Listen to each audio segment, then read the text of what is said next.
Hi everyone. आज हम बात करेंगे यूडाइस प्लस में एक और अपडेट की, जो कि है रिक्वेस्ट मैनेजमेंट मॉड्यूल। और इस मॉड्यूल को क्यों इंट्रोड्यूस किया गया है, क्या इसकी नीड है, क्या इसके यूजेस हैं, इनसे हमारे कौन से इश्यूज सॉल्व होने वाले हैं, वो सब आज जानेंगे। तो सबसे पहले हमें ओपन करना होगा गूगल में जाके यूडाइस प्लस। यहाँ पर हम क्लिक करेंगे UDISE plus school data capture. उसके बाद स्टूडेंट मॉड्यूल पर क्लिक करेंगे और उसके बाद यहाँ से अपना स्टेट सेलेक्ट करेंगे। स्टेट सेलेक्ट करने के बाद गो पर क्लिक करेंगे। यहाँ से अपना यूजर आईडी और कैप्चा फिल करेंगे और पासवर्ड फिल करेंगे। ठीक है, कैप्चा में स्मॉल और कैपिटल लेटर्स का ध्यान रखना है।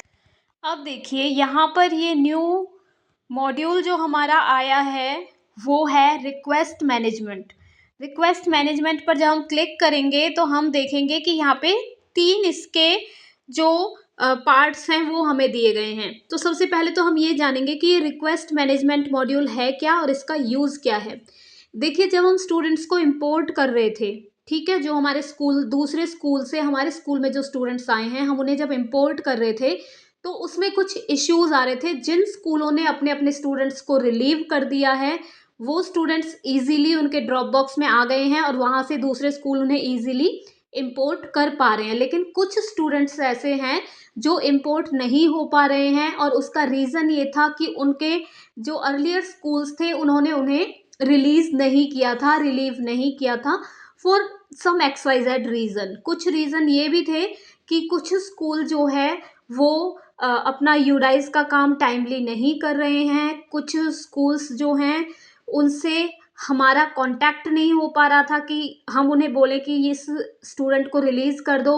उनकी कांटेक्ट डिटेल्स अपडेटेड नहीं थी तो कांटेक्ट में प्रॉब्लम आ रही थी।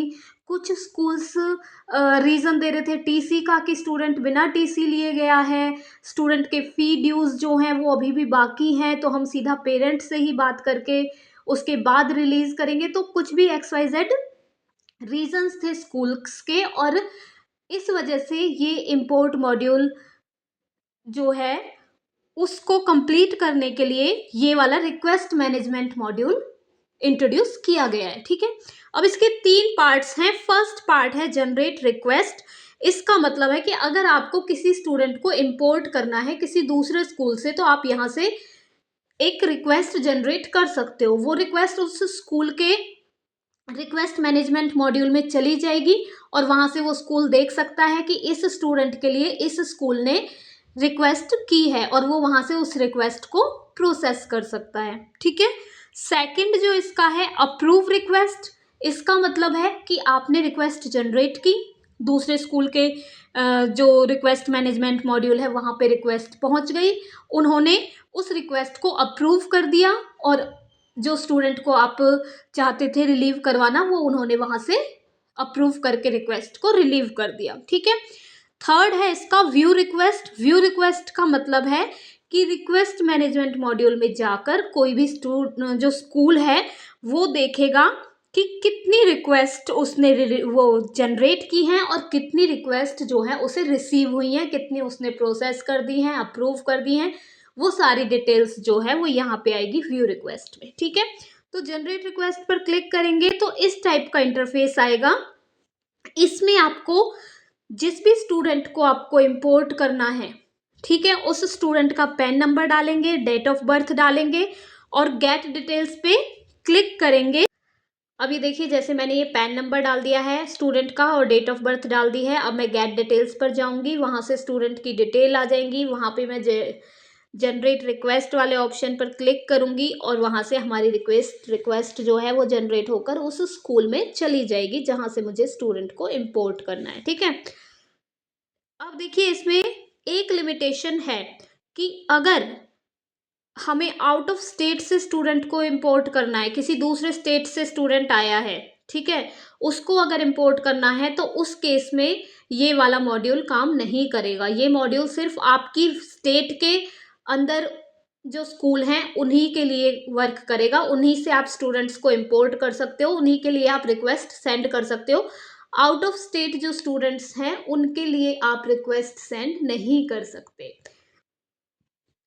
तो अगर आपको स्टूडेंट का पैन नंबर पता होना चाहिए, डेट ऑफ बर्थ पता होनी चाहिए, तभी आप स्टूडेंट को यहाँ से इंपोर्ट करवा सकते हो, उसके लिए रिक्वेस्ट भेज सकते हो। और अगर आपको नहीं पता है तो इसमें लिखा हुआ है ग्लोबल स्टूडेंट सर्च में जाकर आप स्टूडेंट का पैन नंबर वगैरह सर्च कर लीजिए, ठीक है। तो मैं आपको दिखाती हूँ कि अगर आप आउट ऑफ स्टेट वाला डालोगे तो ये प्रोसेस नहीं करेगा। जैसे मैंने ये पैन नंबर जो डाला है ये आउट ऑफ स्टेट का है, ये स्टूडेंट हमारा दूसरे स्टेट से आया है। तो अगर मैं मान लो इसका डालती हूँ तो यहाँ पे देखिए गेट डिटेल्स में जब मैं क्लिक करूँगी तो ये आ रहा है कि pan belongs to other state. इसका मतलब है कि ये अदर स्टेट्स पे वर्क नहीं करेगा, दूसरे स्टेट से आप यहाँ पे रिक्वेस्ट नहीं डाल सकते हो, ठीक है। उसके लिए आप इंपोर्ट मॉड्यूल से ही करना पड़ेगा और आपको फ़ोन करके ही रिलीज करवाना पड़ेगा। तो ये हो गया रिक्वेस्ट जनरेट करने का। सेकंड है रिक्वेस्ट अप्रूव करने का, कि आप देखोगे कि आपके स्कूल के लिए कितनी रिक्वेस्ट आई पड़ी हैं, फिर उन्हें आप अप्रूव करोगे। तो राइट नाउ अभी कोई भी रिक्वेस्ट नहीं आई हुई है, तो इसके लिए नो डेटा फाउंड आ रहा है। अगर रिक्वेस्ट आई होगी तो उसके लिए लिखा हुआ आएगा कि इस स्टूडेंट को आपको रिलीव करना है, उसके लिए ये रिक्वेस्ट है, आप अप्रूव पर क्लिक करोगे तो वो आपका स्टूडेंट रिलीव होके, और प्रॉपर जैसे रिलीव वाला प्रोसीजर होता है, रीज़न वगैरह आप दोगे, उसके बाद वो रिलीव हो जाएगा। फिर वो आपके स्कूल के ड्रॉप बॉक्स में चला जाएगा, वहाँ से डायरेक्ट उसे दूसरा स्कूल इम्पोर्ट कर लेगा, ठीक है। इसके बाद नेक्स्ट जो हमारा है लास्ट वाला, वो देखिए व्यू रिक्वेस्ट। व्यू रिक्वेस्ट पे भी मैंने क्लिक किया तो नो डेटा फाउंड, क्योंकि अभी तक ना मैंने किसी को रिक्वेस्ट सेंड की है और ना ही किसी दूसरे स्कूल ने मुझे रिक्वेस्ट सेंड की है, मतलब हमारे स्कूल को रिक्वेस्ट सेंड की है, इसलिए नो डेटा फाउंड आ रहा है। क्योंकि जो हमारा स्टूडेंट है, बच्चा हुआ है एक, वो दूसरे स्टेट का है, तो उसके लिए ये वाला मॉड्यूल काम नहीं करेगा। उसके लिए हमें डायरेक्ट उस स्कूल से कांटेक्ट करना पड़ेगा, ठीक है। तो अभी कोई रिक्वेस्ट नहीं आ रही है, ना हमने कोई रिक्वेस्ट भेजी है, तो इसलिए नो डेटा फाउंड आ रहा है। तो ये तीनों जो मॉड्यूल के जो तीनों पार्ट्स हैं, ये किस तरीके से काम करते हैं ये मैंने आपको बता दिया है। कि फर्स्ट वाले में जनरेट रिक्वेस्ट में आप जिस स्टूडेंट को इंपोर्ट करना चाहते हैं उसकी डिटेल्स डालकर रिक्वेस्ट सेंड करेंगे, जनरेट करेंगे। सेकंड में अगर आप किस स्कूल में कोई रिक्वेस्ट आई हुई है तो आप उसे अप्रूव करेंगे, ठीक है।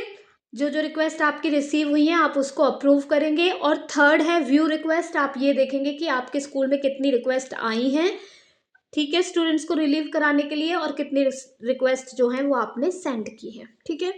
So that's all about this request management module. I hope you got the clarity कि इसका क्या यूज़ है, and I hope you found this video helpful. If you like the video then please like, share and subscribe my channel. And if you are facing any issue in MIS, UDIS and a PAR ID and any other technical issue you are facing, then please let me know through comment. I will surely help you out. And thanks for watching till end. Thank you.